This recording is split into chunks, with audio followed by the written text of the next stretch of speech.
According to the FBI, hate crimes in America targeting Muslims or people who just appear to be Middle Eastern surged in the aftermath of 9/11. There is this cloud, with the hate crimes, with the profiling, with being rounded up.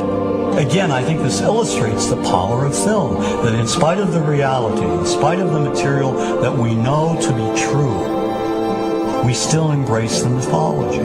The mythology is still a part of our psyches. Stereotypes take a long time to wither away. And for many of us, we're comfortable with our prejudices. We don't want to change. We've grown accustomed to this face.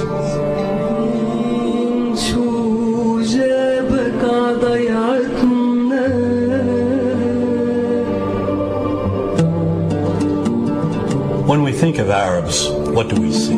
What images come to mind? Do we see actual people?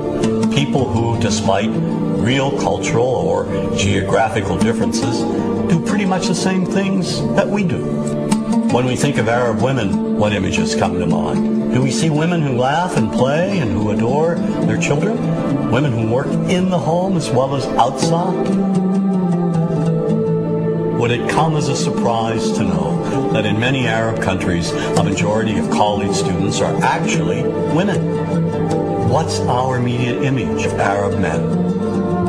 Do we see loving fathers? Men who want to provide for their families? What about Arab teenagers? Do we see them the way you would think about teenagers in other parts of the world? Then there's religion in the Arab world. Do we see it as all-encompassing, dominating everything else? Do we know that even though faith plays a huge role in the Arab world, just as it does here in the United States, that it's also true that much of the Arab world is quite secular? When we think of Arabs and religion, does Christianity come to mind? Do we remember that there are over 20 million Christians in the region who have lived side by side in harmony with Muslims for centuries? To their credit, some filmmakers have shown Arabs and American Arabs in all their complexities. An excellent way to shatter a stereotype is through laughter, through comedy. So we have comedians. Comedians have done this historically. Black comedians, Jewish comedians. So we see Arab comedians doing this, and this is one way to release the tension. My name's on a credit card, true story. Guy behind the counter picked up my credit card, sees the Olive Garden, looks at me all weird. He's like, hey, buddy, what kind of name is, that?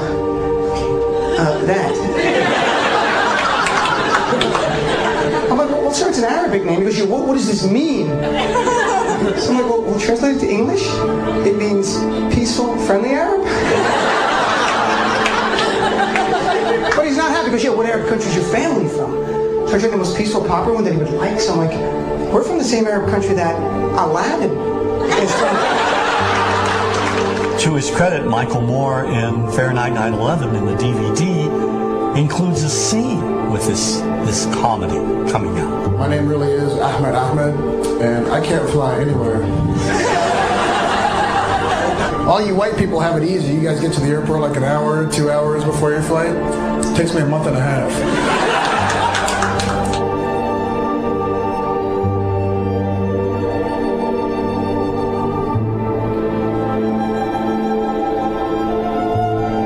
Nous vivons dans un monde qu'on peut critiquer, qui est le monde de la dérision.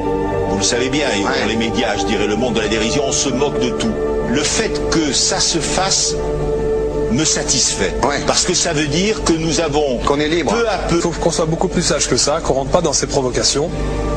Et c'est pour ça que... C'est l'autocensure, ça, Jamel. Tu comprends ce que je veux dire? Si on commence à pas faire de dessin pour pas choquer les musulmans...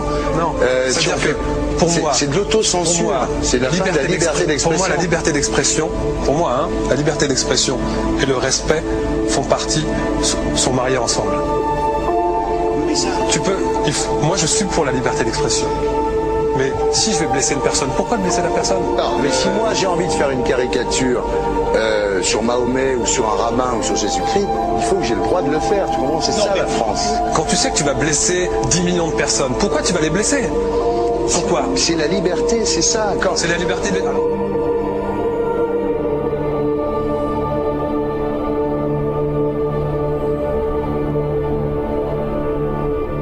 Non, mais vous pensez pas que c'était à vous de vous excuser, non? En disant le sketch n'était pas très drôle, je suis désolé si j'ai blessé des gens, voilà, excusez-moi, voilà, c'est une connerie, C'est mon travail. Mais vous referiez pas le même sketch quand même? Mais le spectacle que je fais reprend en grande partie les lignes de ce sketch. Mais il y a un truc que je comprends pas sur cette affaire, c'est qu'à aucun moment vous avez senti le besoin de vous excuser et que vous en avez rajouté. C'est tellement surprenant, c'est tellement inadmissible que j'en suis choqué. Voilà. Dans un pays où on peut parler, on peut s'exprimer. Et là, pourquoi tout d'un coup, sur un sujet, on ne pourrait pas s'exprimer Vous savez bien pourquoi on ne peut pas s'exprimer. Pourquoi? Parce que dans ce pays, on a envoyé pendant la guerre des juifs dans des chambres à gaz et que ça crée un petit problème quand même. Vous voyez ce que je veux dire? Dans ce pays, on a envoyé pendant 400 ans des centaines de millions de Noirs. Il y a eu 400 ans d'esclavage. Et pourtant, ça n'a pas empêché Michel Leb de faire un sketch qui m'a fait marrer. Où il faisait un noir, et à la fin, il faisait un singe, et en parlant des narines, en parlant des lunettes. En tout cas, lui, il n'a pas été interdit d'exercer son travail. Il a même eu la Légion d'honneur. Quelqu'un qui a toute sa famille qui a été exterminée dans un camp de concentration et qui voit quelqu'un à la télé qui dit Israël. Vous vous rendez compte? Je sais pas. Mais on peut pas. Il y a des moments où même si on connaît les gens, même si on les a invités, on leur... Et c'est pour ça que... C'est l'autocensure, ça, Jamel. Tu comprends ce que je veux dire? Si on commence à pas faire de dessin pour pas choquer les musulmans, non, si on fait... C'est de l'autocensure. C'est la fin de la liberté d'expression. Pour moi, la liberté. Et là, pourquoi tout d'un coup, sur un sujet, on ne pourrait pas s'exprimer vous savez bien pourquoi on ne peut pas s'exprimer. Parce que dans ce pays, on a envoyé pendant la guerre des juifs dans des chambres à gaz et que... Deux poids, deux mesures. La liberté pour tout le monde. C'est-à-dire la liberté pour tout le monde. Il y a une personne comme Dieudonné qui a fait un rabbin, enfin qui a fait un colon juif, etc. Tous ces DVD ne sont plus dans les pactes. On l'empêche médiatiquement, on ne le voit plus. Alors que lui, c'est un comique. Plusieurs lois qui ont été faites contre l'antisémitisme. Et moi, je fais un appel aujourd'hui de faire une loi contre l'islamophobie.